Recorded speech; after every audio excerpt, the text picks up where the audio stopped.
Bonjour à tous, donc je vais vous présenter l'outil de séance, donc les oracles. Alors l'outil de séance que j'ai, et donc que j'appelle l'outil de séance oracle, ça va englober tout ce qui concerne le travail avec les cartes, donc que ce soit les cartes oracle, les cartes de tarot ou les cartes de Lenormand. Voilà, ces trois systèmes-là, pour moi, je les englobe dans ce que je mets dans le panier donc, de mon outil de séance. C'est un outil que moi, personnellement, j'aime beaucoup et je trouve qu'on peut vraiment... Il peut vraiment être utilisé en fait pour plein de choses. Donc, c'est-à-dire qu'on va pouvoir l'utiliser pour aller voir, donc en fonction de votre problématique, qu'est-ce qu'il y a derrière. On va également pouvoir l'utiliser pour les séances où on va partir du côté transgénérationnel.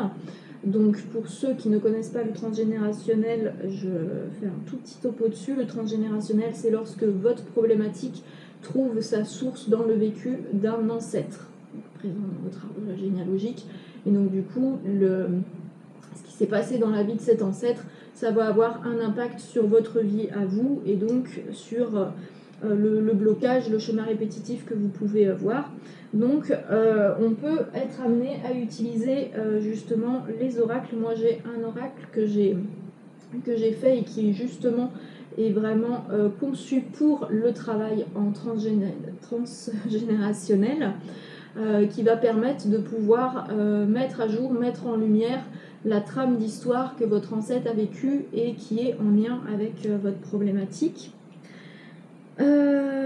Voilà, donc, alors, concrètement, comment ça marche les oracles? Donc, comme pour beaucoup de choses, ça n'est pas un outil magique qui aurait une volonté propre ou quoi, avec une sagesse ancestrale contenue à l'intérieur ou quoi que ce soit, pas du tout. Hein, les oracles, c'est un support, donc c'est-à-dire que concrètement, juste comme ça, en fait, c'est un morceau de carton avec des images dessus, mais c'est un support dont on va se servir pour pouvoir avoir les informations et les messages dont on a besoin. C'est tout simplement un support et c'est l'utilisation qu'on en fait qui va changer en fonction des personnes. Donc concrètement, comment ça marche? Alors pour expliquer de manière très simplifiée et imagée pour que ça puisse parler peut-être au plus grand nombre qui ne comprendrait pas forcément.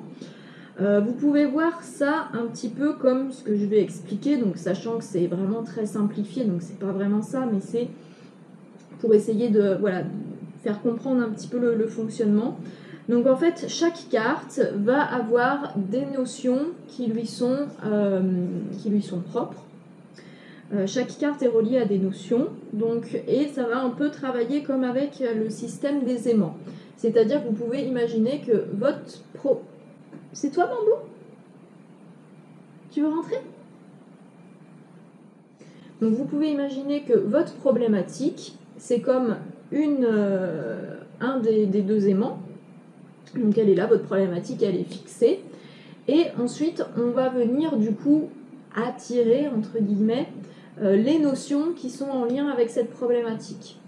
Donc, moi, comment je procède au niveau des cartes, c'est-à-dire que je vais comme laisser venir à moi la carte qui est la bonne, c'est-à-dire que là, c'est la carte qui va avoir les notions qui sont reliées à cette problématique, qui va comme, du coup... sortir du jeu. Donc moi je procède avec une méthode de tirage qui est tout simplement le fait de brasser les cartes et d'avoir une carte qui va venir comme se montrer d'elle-même, entre guillemets. Et donc ça va être du coup cette carte là qui est la carte comme en fait avec un système d'aimant qui va être attirée entre guillemets puisqu'elle a les notions qui correspondent à la problématique.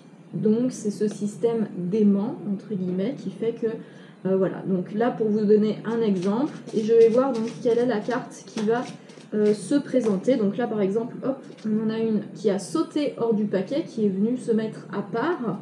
Donc voilà, ça serait du coup celle qui correspond, qui a les bonnes notions, qui a les bonnes réponses, entre guillemets, par rapport à la problématique, au sujet qu'on est en train de travailler sur la séance. Voilà, pour expliquer en gros comment ça se passe. Voilà, donc si jamais vous avez des questions sur cet outil, n'hésitez pas à me laisser voilà, vos questions dans les commentaires, j'y répondrai avec plaisir.